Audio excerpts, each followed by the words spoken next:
Shannon should not tolerate someone like this. Katt has just showed her true colors. But Shannon is getting revenge because he recently showed Katt to be a dishonest person who fabricates tales to attract attention. An explosive fight between these two appears to be on the horizon as they bicker nonsensically. Are you guys aware that the shocking interview featuring Shannon Sharpe and Katt Williams was released about 7 months ago? Although many famous people have been interviewed since then, that one still stands as the best in the field given that it has gotten over 70 million views on YouTube. It was a big success, I think we can all agree. You would think that after all this time, the drama would have lessened and people would have moved on to other things. Fans are still curious about who Katt is leading. Shannon, who maintains that Katt started the entire thing. Even though Katt is drawing attention from all sides, it's difficult to hold black artists in general and comedians in particular accountable for Katt Williams' decline in popularity because no one likes seeing their dirty bed linens being clean in public. What are you saying, girl? Shannon claims in public that Katt destroyed his life and career and that he can't find any decent people to appear on this show anymore. However, as you are well aware, Katt isn't one to take things lightly and is responding to Shannon with all of his strength, calling him out for being a liar who forces his guests to tell lies in order to acquire power. Everything went wrong as soon as the podcast emerged, and believe me when I say that it was like throwing a lit match into a room full of fireworks. Shannon presented him with the ideal chance to let loose with all that tea as if he had been waiting for it. One of the first well-known people to be roasted was Cedric the Entertainer. When the Katt called him out on it, Cedric became enraged and reacted angrily on Instagram, saying, "All that tough talk is corny. If I'm a grown man, besides none of it will happen the way you want it to. I've got this. You just be yourself, yes."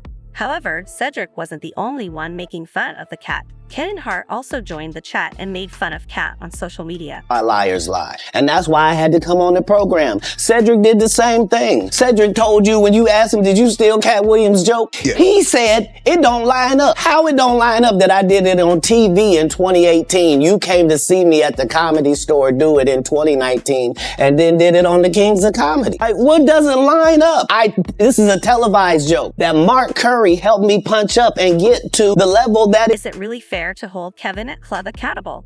Kevin Al, the clever Shay Katt, wasn't holding back either, often stealing jokes. Telling you why he ain't a movie star. He over here look like a walrus. You didn't say nothing. He can't even get his arms off his stomach sitting over here. Why I'm not a movie star. What? It's a situation. He never wrote anything. Remember, when Cedric the Entertainer starts, he's supposed to be singing, dancing, and telling jokes. Why he's called the Entertainer. Right. We found out he can't sing, can't dance, and doesn't write jokes. He did 4 comedy specials. They're so bad, Shannon, they're not available on Netflix or Tubi. Can I say that again for the audience? They're so bad that they're not available on Netflix or Tubi. Without holding back, the Katt said, everything about Kevin's attitude is false. According to the Katt, Kevin loves to act like this hugely famous rock star when in truth, everything is smoke and mirrors.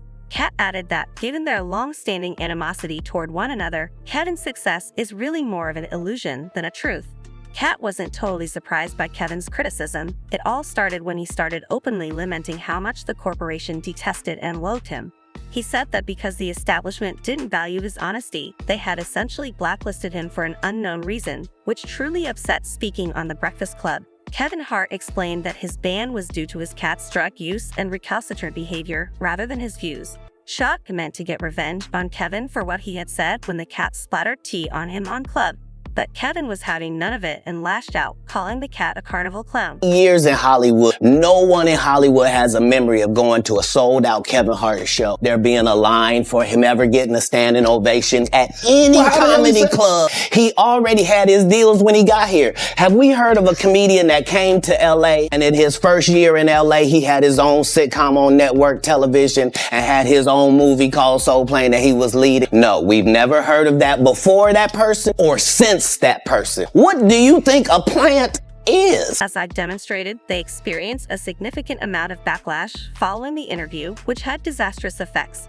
In particular, comic Dave Chappelle made fun of Shannon and Katt early on when he asked what aspect of the game this made them attractive to ninjas. He said nothing about any of these white boys, though, as not all of them play in that man's role. He said that if I shared my story, it would break your heart and charge them of attempting to destroy the lives and careers of other black men, even though I lost everything and never once told anyone. Katt is one of the best artists in the game, so why do you paint such awful pictures of us? Give up. He does it constantly, but I am a damaged person who never harms others that hurt people. I truly don't understand Katt, but tell me when in the game you have to steal another ninja's paper.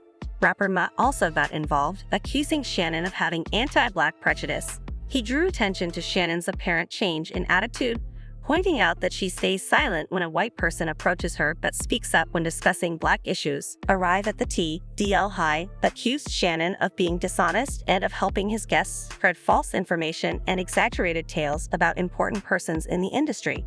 After Katt's interview, people were already making fun of Shannon and his show, but Money's interview really got people to take notice. Macon's attention to Oprah and Tyler Perry looked confirmed that Shannon was targeting African-American celebrities, which further put Shannon in danger.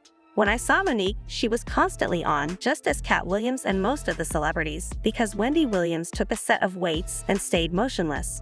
In 2009, Monique stated that Oprah, Tyler, and Kevin were treated disrespectfully. She had already finished shooting Precious when Oprah and Tyler Perry rejected her for refusing to work for free. Despite having fulfilled her contractual duties, they insisted that she go on a press tour to promote the film. You call yourself coming at me, right? You want to be aggressive with me, right? Listen, you showed poise, respect, wherewithal, resolve, compassion, reverence. But Skip Bayless, why are you so aggressive anytime somebody black say something? The man said, put your glasses on, and you put your glasses back on. Even after she finally decided to participate, Tyler and Oprah refused to pay Monique for the press run. To make matters worse, they made her pay for every expense of the trip herself, including the hotels and travel, the most detrimental part of the film. And she only ended up receiving $50,000, which was insufficient even after deducting taxes, management fees, union dues, and agents. Monique was right to stand her ground, but this infuriated Tyler and Oprah, who chose to have her fired from the company together.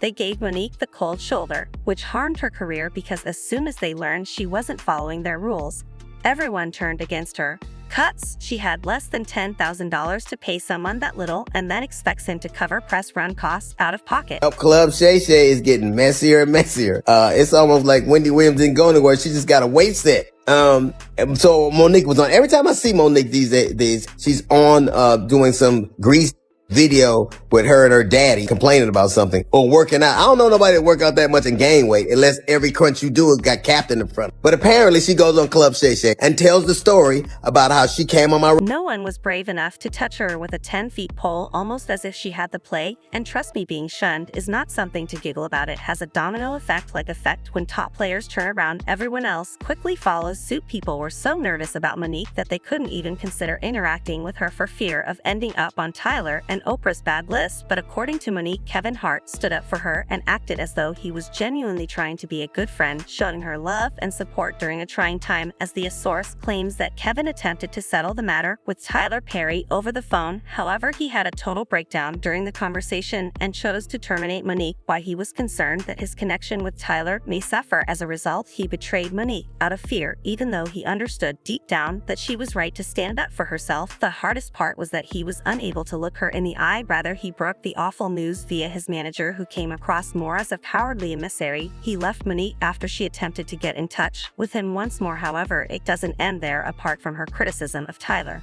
Monique also had some thoughts on Oprah.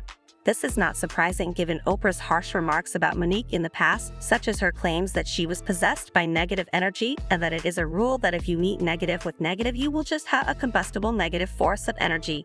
Monique is not only leveling baseless charges, she claims she has audio proof that he gave in to Tyler's requests and discredited her to benefit himself. When Katt Williams said gatekeepers, Kevin Hart, I do his podcast. And I want y'all to re-listen to the podcast so you can hear it for yourself. When he first comes on, he says, "You're like my mother, you're like my aunt, you're like my sister."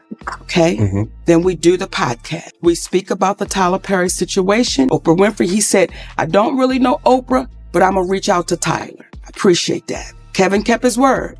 He reached out to Tyler Perry. Kevin Hart called me back about maybe a week or so later. He said, Mo, I talked to Tyler. He said he don't want to revisit it. He said, but I tell you what, let's move past that, Mo. Let's just move past that, and that's great things. So whatever That's what Kevin said. I want you to hear me, Kevin Hart. Let's move past that, Mo. Let's do some great things together. Don't even worry about it. Whatever y'all want to do, I will partner with you. I'll executive produce with you. You just let me know what you want to do. No matter how hard you tried, that energy cannot be met anyplace. Nevertheless, I wouldn't give up on meeting people where they are, no matter who they are. I got you. I didn't ask Kevin Hart to do anything. He said, I'll executive produce. I'll partner with you. I said, good, Kevin, because we're in a deal with Endemol and we're trying to get our talk show back. Mo, whatever it is, I got you. Now, Kevin Hart is one of the biggest entertainers right now in the world, Correct. right? And was then.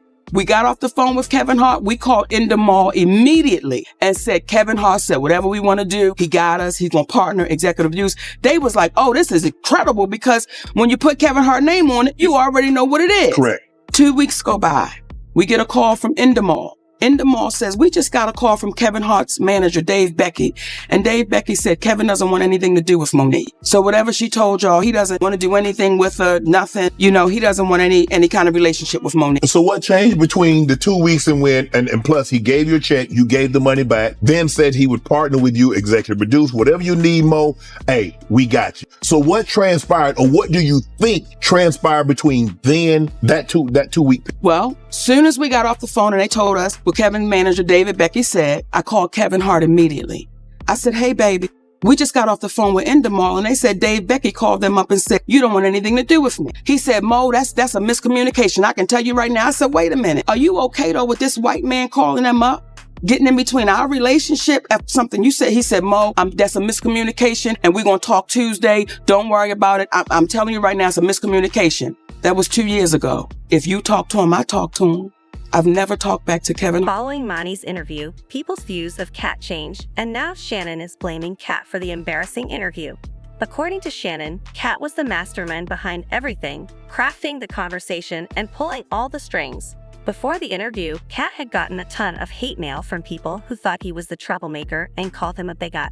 Shannon claimed that by concentrating his follow-up questions on what Katt had said, that everything is a complete dessert, he was only doing as Katt had recommended. Shannon thinks that he shouldn't have to put up with this kind of conduct in order to perform his interviewing duties. Furthermore, he didn't force the Katt to spill the drink or speak. Katt should be the one going out of business. According to an insider, Shannon has been openly discussing the intricacy of things as a result of Katt's actions.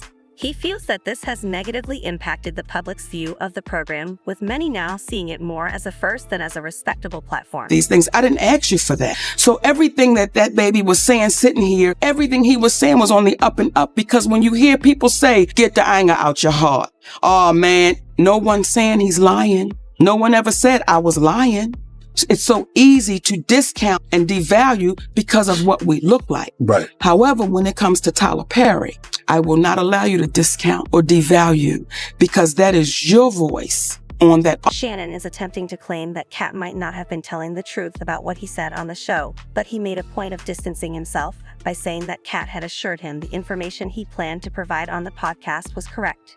He claimed that he never coerced Katt into saying anything and that he was accountable for anything she said. However, there is still the problem of Monique and how she got to know Tyler Perry and the others. Cost my family tens of millions of dollars over a lie and a rumor. Is he gonna make he's gonna compensate you for that? I want you to look in your camera. Yes. And I want you to talk to Tyler Perry, because you heard what that man said. So ask him, will he compensate my family for that? Tyler, will you come on Club Shay Shay and let's have a conversation about the fair compensation for what transpired between you and Monique? You can sit right here and she's sitting right here, and you and I can have a conversation. And we'll do you one better. And give me 5 on that, baby. We'll do you one better, Shay. My husband and I will sit right now. Fans of both Katts and Oprah believe that Tyler may have forced his guests to say ridiculous things in order to get likes and clicks, even though Tyler has always come across as a man of integrity who doesn't make much of a fuss. Well, aside from those really crunchy and filthy wigs on his concerts, but that's not really important. Katt has a trait that makes tugging him uncomfortable. He has a history of getting even with anyone who gets in his way, and this case is no exception. Shannon was yelled at by Katt, who accused him of lying and shunning responsibility in favor of placing the blame elsewhere for his own mistakes. An informant claims that although Katt is eager to accept responsibility for his part in the drama, he has no regrets and sticks by his comments. He will not, however, allow Shannon to place all the responsibility on him. According to the insider, Katt has been labeling Shannon a coward because he is too scared to accept responsibility and address the issue head-on. He also chastised Shannon for living a false double life. An informant said that Katt claims Shannon actually put a lot of pressure on him to embellish some details and tell additional falsehoods in order to build tension. During the interview, Katt would be a perfect fit for it. I have to admit, after all, he's gained a reputation over the years for spitting tea on other celebrities. Katt was undoubtedly the ideal pick if Shannon was looking for someone to stir things up, since he's taught us a lot about the most dishonest and naughty people in the business. You are facing a burning catastrophe that doesn't seem to be getting any better anytime soon, but given the current state of affairs, that is unlikely to occur. For those of you who were expecting for the next chapter to feature Shannon and Katt, you may as well give up. One of the nicest things about Shannon Sharpe's platform, according to her supporters, is that we can now get past the notion that women talk more only because, well, that's a nasty man. Shannon, you're getting very dirty, man. Watch the video and let me know what you think of Shannon's claim that Katt killed his career. Shannon had a great introduction, but his stage was just too hectic for him. He needs to change his tone for a little while or start media taco TV. Shannon experienced the same thing with himself. He's made clumsy efforts to expand his fan base and project a more respectable, larger-than-life image of Win Williams. All black artists will definitely follow him.